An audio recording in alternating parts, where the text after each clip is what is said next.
¡Wow! ¡Qué trancazo! Estuvo tremendo. Hey, ¿ya me vas a decir qué es eso que ves con tanto interés? ¿Cómo? ¿No te interesa? ¿Y tú cómo sabes eso? Pues porque estoy mirando los mejores knockouts de Muhammad Ali. ¿Y qué te hace pensar que a mí no me gusta el box? Bueno, pues tienes razón, ¿eh? Además, justo yo soy fan de Muhammad Ali. 37 knockouts. ¡Wow! Te sabes las estadísticas, ¿eh? Elemental. Mi favorito es el knockout contra Mildenberger, también conocido como Glass Joe. Uf, algunos boxeadores tienen quijada de cristal, pero aunque los acaricies se rompen, ¿eh? Un uppercut de Ali debe de ser como el golpe de un mazo, ¿eh? Oye, pero sí sabes que a nivel subatómico realmente nada se rompe, ¿verdad? Ay, a ver. Díselo a él. Es que Oye, pero está bien que nos riamos de esto.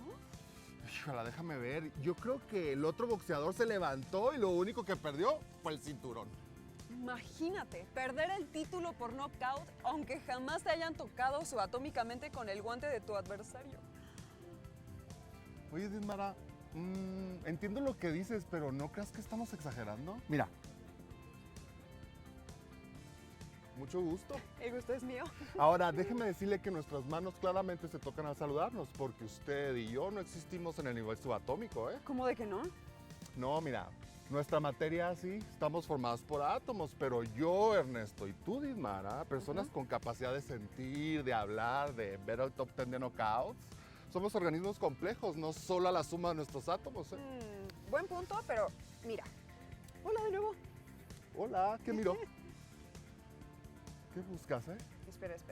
Estoy tratando de ver si hay un vacío aún diminuto entre nuestras manos.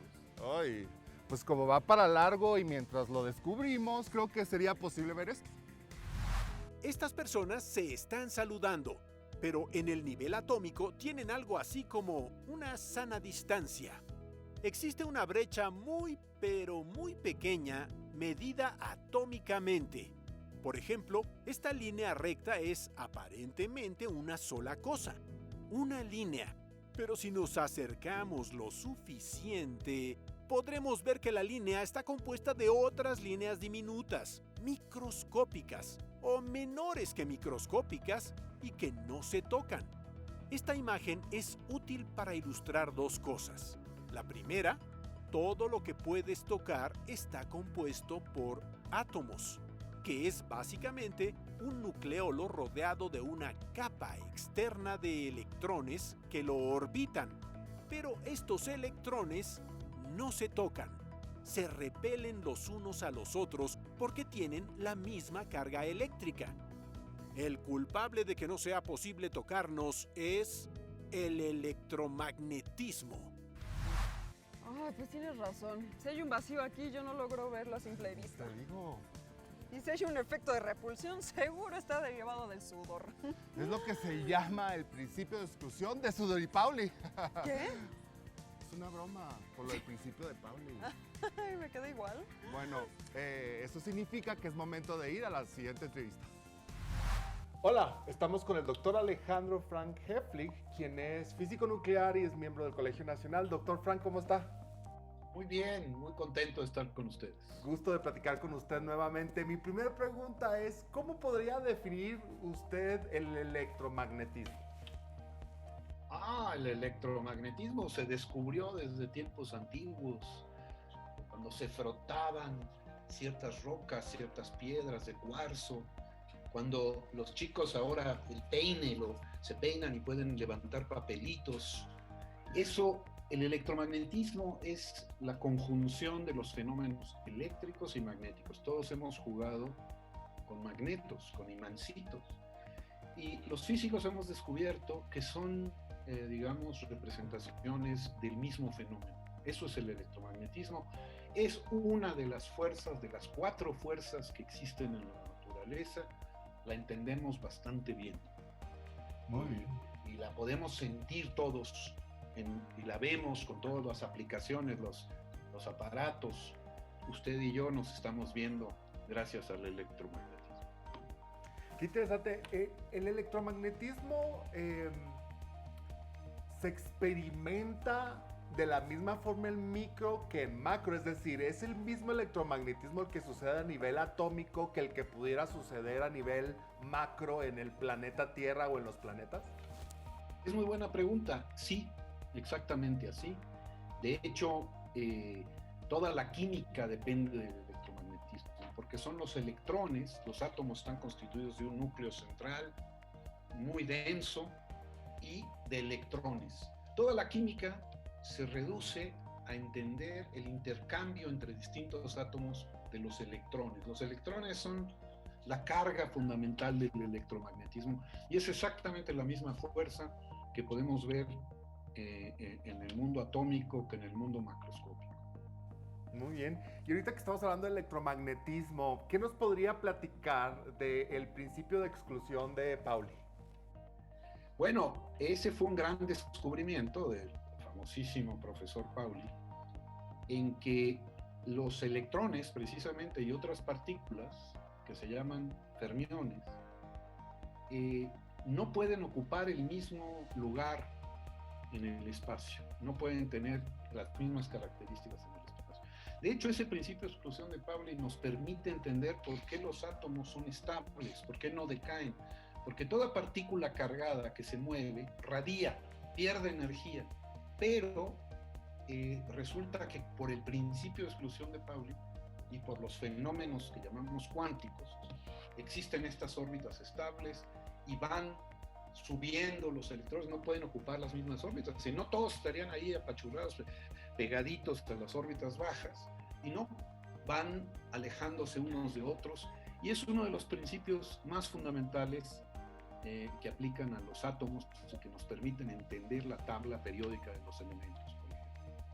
Qué interesante. Si estamos ahorita hablando de átomos, si sabemos que todos estamos hechos de átomos, ¿no? Y todos los seres vivos y no vivos están hechos de átomos, ¿por qué si los átomos son iguales, la materia puede ser diferente? Es que no todos los átomos son iguales.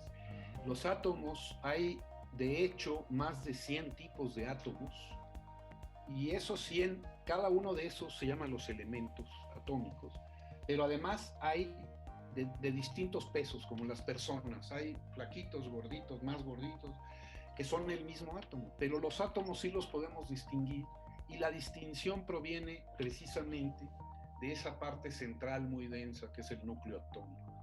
Y es fascinante el estudio. Yo dediqué gran parte de mi carrera científica a estudiar esos núcleos que son, le voy a decir de qué tamaño son. Si un átomo, que es pequeñísimo, fuera un campo de fútbol, el núcleo sería como la cabeza de un alfiler en el centro de la cancha. Ese es el tamaño. Y sin embargo hemos logrado entender cómo se comportan esas pequeñas cabezas de alfiler para utilizarlo para nuestras fuentes de energía y para muchas cosas. Qué interesante. Y todas las partículas que están reaccionando en los átomos, ¿no? Todas estas partículas generan, es decir, se unen, se tratan de unir, convergen, o también hay fuerzas de repulsión dentro de los átomos. Claro, hay fuerzas de repulsión. Ya sabemos que las cargas eléctricas pueden ser positivas o negativas. El electrón, por ejemplo, es negativo, el protón es positivo, pero hay lo que se llaman enlaces químicos que hacen que los átomos puedan formar moléculas. Nosotros en realidad estamos hechos sobre todo de moléculas, no de átomos sueltos, sino de combinaciones de estos átomos muy diversas, con distintas geometrías, con distintas características y cualidades. Todos los chavos de bachillerato que nos están viendo posiblemente vayan a ver el electromagnetismo en su carrera universitaria. ¿Cuál para ustedes el tópico más interesante del electromagnetismo?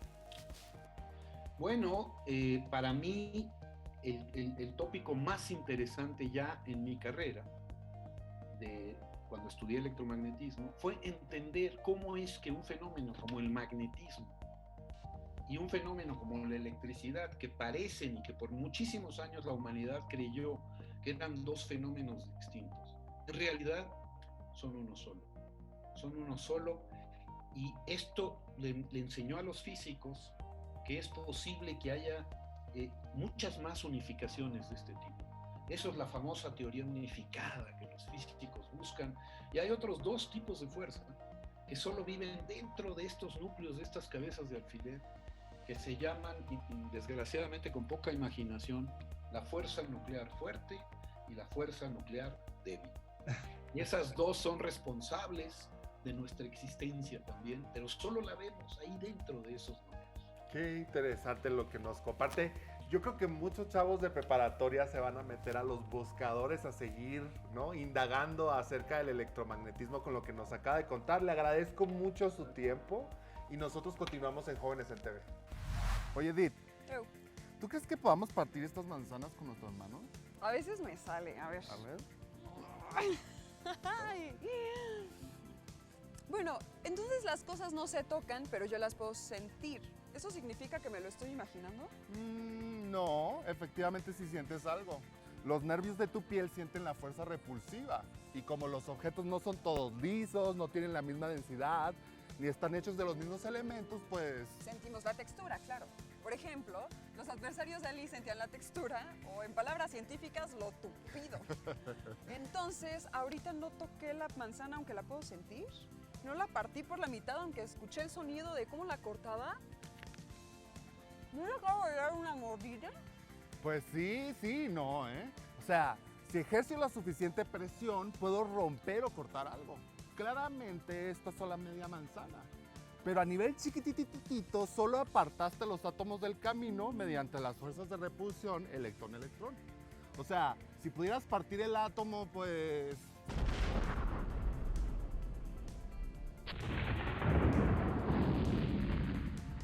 Bueno, pero entonces eso significa que para efectos prácticos, efectivamente todos nos tocamos, aunque la maquinaria invisible del mundo subatómico funcione realmente de otro modo. Pues sí, claro. Vivimos sin pensar que todos los objetos tienen un campo magnético, porque por lo general es tan bajo que ni siquiera nos damos cuenta. O sea que todos somos... Sí, radioactivos. ¿De verdad todos? Desde los insectos hasta las personas. Desde las personas hasta los edificios. Desde los edificios hasta las ciudades. Desde las ciudades hasta los continentes. Desde los continentes hasta los planetas. Desde los planetas hasta las estrellas. Desde las estrellas hasta... Verás, espera. Ay, pero no se vale sacar a correr. Pues yo creo que ya se nos fue la mano, mira. Porque las estrellas tienen un intenso campo magnético, muchísimo más potente que la Tierra, ¿eh? Pero eso es de esperarse, ¿no? Pero es que hasta entre las estrellas hay distinciones basadas en eso. Mira, aquí encontré una palabra. Magnetar. Ah, caramba, suena potente, ¿no? Pues creo que lo es. Claramente llegó el momento de hacer otra entrevista. ¿Qué tal? Estamos con la doctora Verónica Mora, quien trabaja en el Instituto de Radioastronomía y Astrofísica de la Universidad Nacional Autónoma de México. Verónica, ¿cómo estás?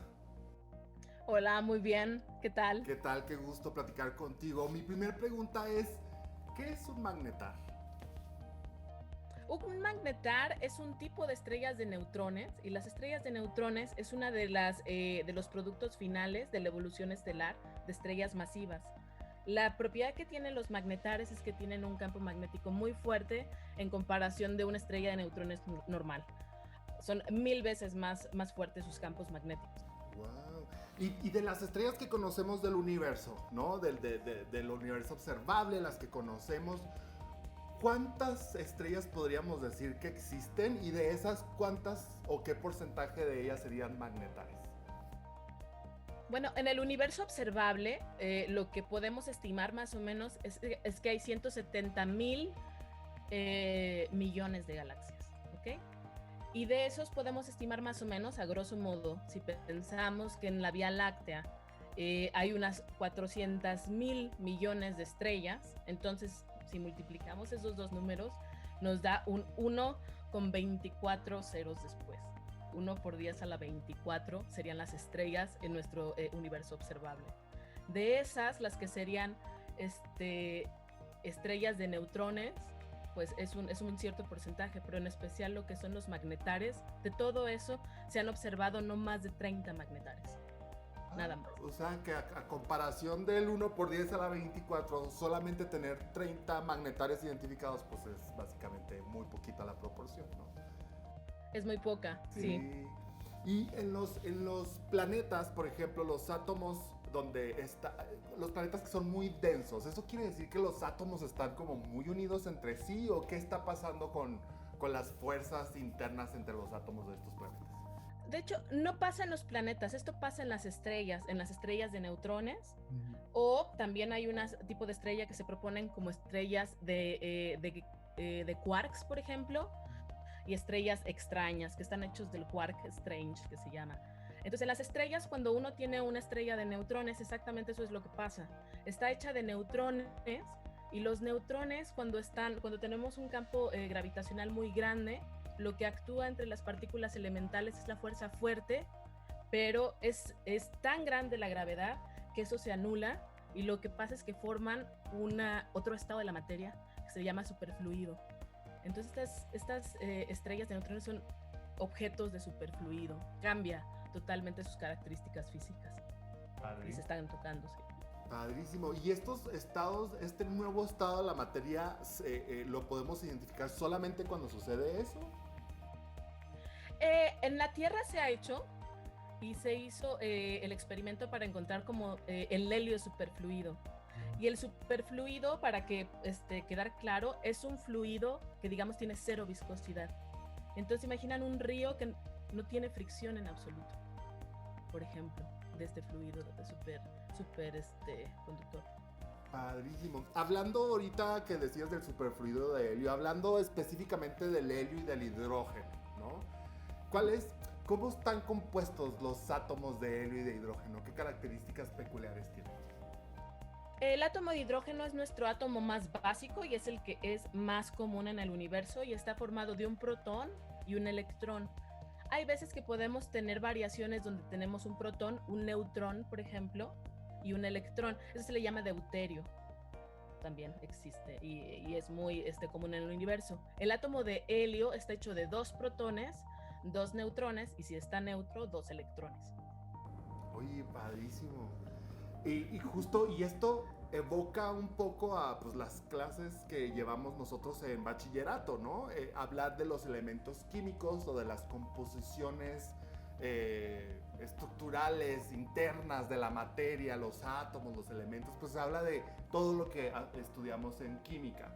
Para poder estudiar, por ejemplo, o trabajar en un instituto de investigación tan importante como en el que tú trabajas en la UNAM y hacer astronomía, ¿qué le recomendarías a los chavos de bachillerato que se enfocaran ahorita que están buscando horizontes de a qué dedicarse?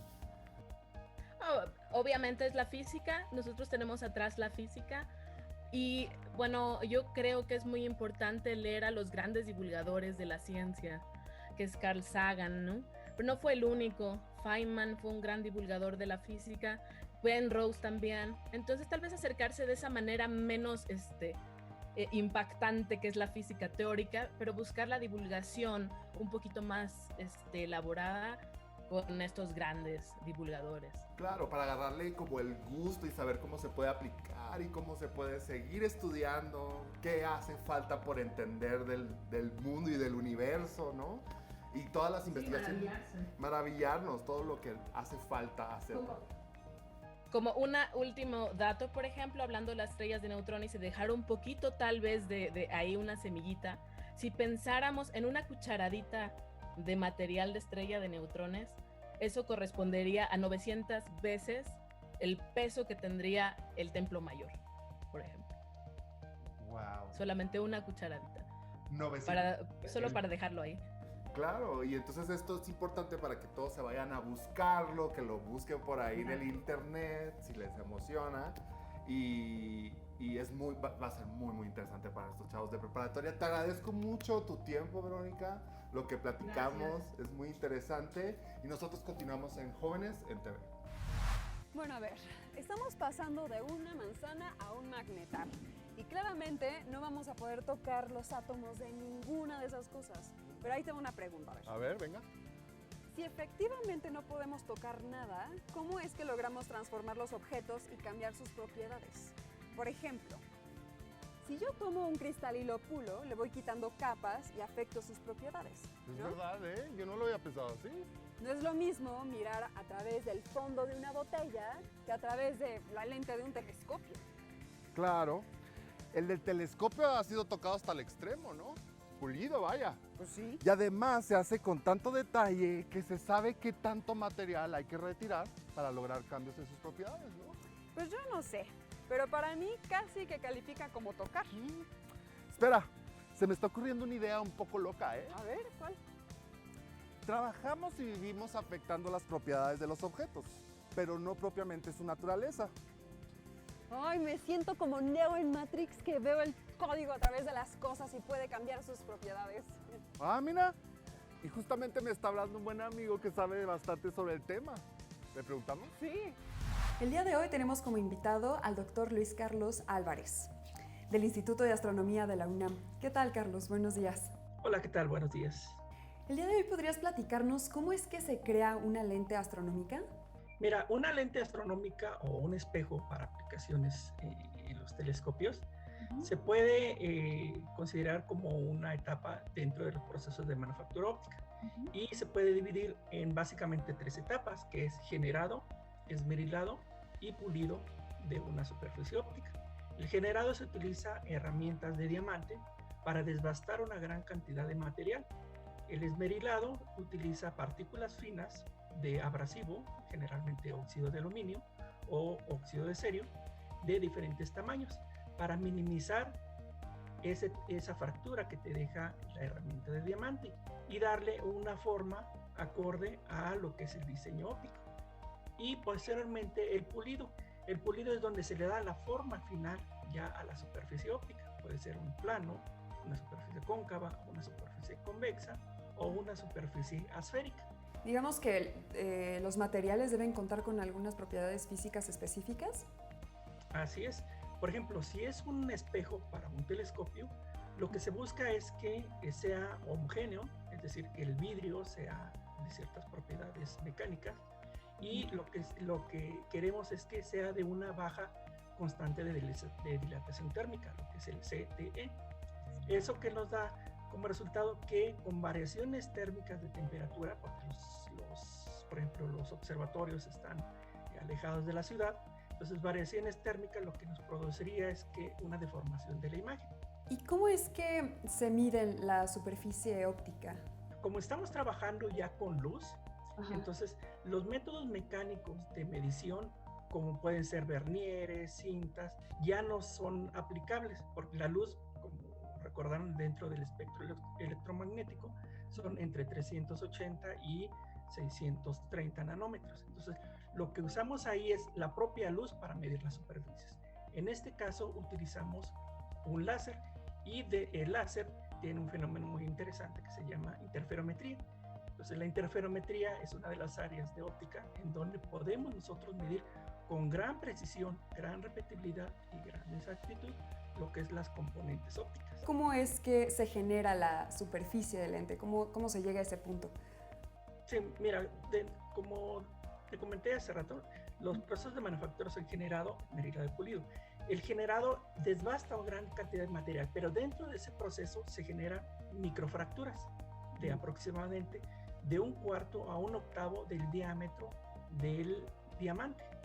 Entonces, por lo tanto, el método de pulido lo que estamos haciendo es suavizar esa superficie y quitar esa fractura interna, que se le llama SSD. Entonces, lo que es el pulido, le damos la forma final a la superficie para que quede acorde al diseño óptico.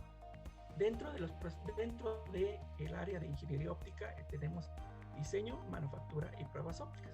Entonces, el pulido es la última etapa para darle la forma final a la superficie y de esta forma que quede a los parámetros de diseño. Entonces, ese es prácticamente el proceso de pulido. ¿Y cómo se utiliza el pulido? Pues son pequeños granos de abrasivo, pero muy pequeños, del orden de 1 nanómetro o menos. Recordemos que un micrómetro es del orden 1 por 10 a la menos 6 metros. El cabello humano son del orden de 60 micrómetros. Entonces estamos hablando de granos muy, muy pequeños. Y lo que hacemos precisamente es quitar esas fracturas y darle la forma final a la superficie. ¿Y hay alguna interacción a nivel atómico entre el material que se utiliza para el pulido con la lente? Claro que sí. Mira, generalmente estudios anteriores a 1980 se consideraba que el proceso de pulido era un fenómeno mecánico, es decir, un fenómeno de fracturación. Es como si nosotros agarráramos una lija y le estuviéramos tallando, por ejemplo, un metal o una madera, hasta dejarlo la superficie lo más lisa. Sin embargo, posteriormente, entre los 80, 90 y 2000, se encontró que la interacción entre el abrasivo o el pulidor y la superficie óptica te genera lo que se le llama un gel ácido hidroxil. Un gel ácido hidroxil. El gel ácido hidroxil te ataca y rompe los enlaces entre el vidrio. Entonces, por lo tanto, ahorita las nuevas investigaciones se basan en un pulido químico o electroquímico, ya no tanto en un pulido mecánico. Ay, qué increíble. Pues muchas gracias, doctor, por esta entrevista tan interesante, en verdad. No, muchas gracias a ti y a todos ustedes. Y regresamos con esto que es Jóvenes en TV. Bueno, entonces todo es una ilusión. Como lo dice el título de la famosa obra, la vida es sueño. Anda, es que la ciencia también es poesía, ¿no? Elemental. Pero seamos un poquito más espectaculares.